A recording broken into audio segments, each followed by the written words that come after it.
Welcome to the Ecumenical Church of Occitane's Advent and Christmas Carol Advent calendar. Each day during Advent we will reflect on one well-known Advent or Christmas carol, as well as looking at paintings of the sort that often appear on Christmas cards. We hope you'll join us every day as we prepare to celebrate again the birth of Jesus Christ over 2,000 years ago.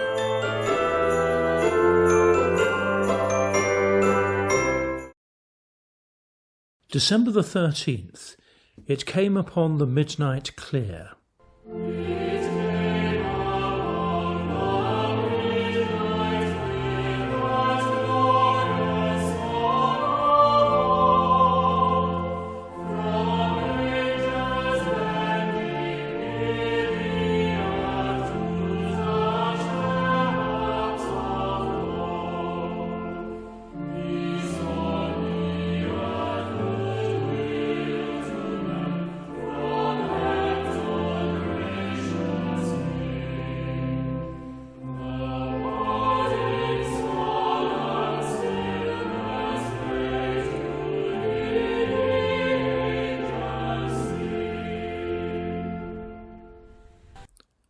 This is one of my favourite carols.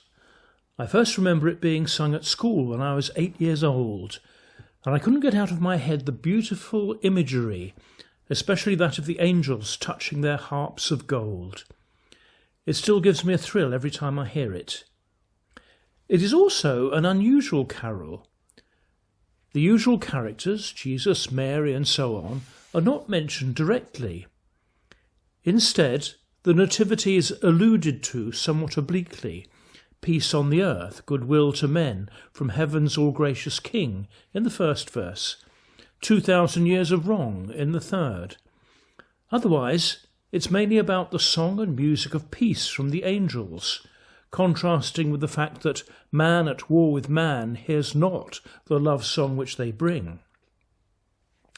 The carol was written by the American Unitarian minister Edmund Sears in 1849, and unlike many a carol or hymn, he doesn't pull any punches about the state of the world when he wrote it, indeed, for the state of the world today. In the second verse we have, "And still their heavenly music floats o'er all the weary world. Above its sad and lowly plains, they bend on hovering wings, and over its Babel sounds the blessed angels sing." The third verse is equally forthright. "But with the woes of sin and strife the world has suffered long. Beneath the angel strain have rolled 2,000 years of wrong. And man, at war with man, hears not the love song which they bring. Oh, hush the noise, ye men of strife, and hear the angels sing." And the fourth verse continues with, "And ye beneath life's crushing load, whose forms are bending low, who toil along the climbing way with painful steps and slow." But from then on, the carol assumes a more optimistic note. "Look now, for glad and golden hours come swiftly on the wing. O rest beside the weary road and hear the angels sing." And the final verse, "For lo, the days are hastening on, by prophet bards foretold, when with the ever-circling years comes round the age of gold, when peace shall over all the earth its ancient splendours fling, and the whole world give back the song which now the angels sing." Edmund Sears was no doubt commenting on recent events which had disturbed the peace of the world. In North America, the Mexican-American War, and in Europe, uprisings and revolutions in Austria, Germany, France, Italy and Ireland in 1848. The last verse proclaims that good times will come round again. The age of gold will return with harmony and peace. As the Roman poet Ovid put it, "The golden age was first, when man yet knew no rule but uncorrupted reason knew, and with a native bent did good pursue, unforced by punishment, unawed by fear. His words were simple and his soul sincere. Needless was written law, where none oppressed, the law of man was written in his breast. And so the cycle of war and destruction would, Sears hoped, turn full circle and return to the Golden Age. The tune we mainly use today was composed by Sir Arthur Sullivan of Gilbert and Sullivan fame in 1874.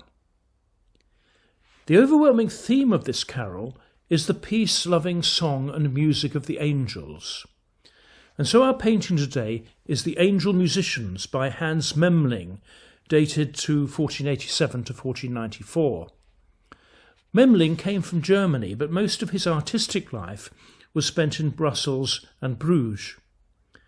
This is one of three panels, the central one showing Christ, flanked by angelic choristers, and the two wings showing angel musicians.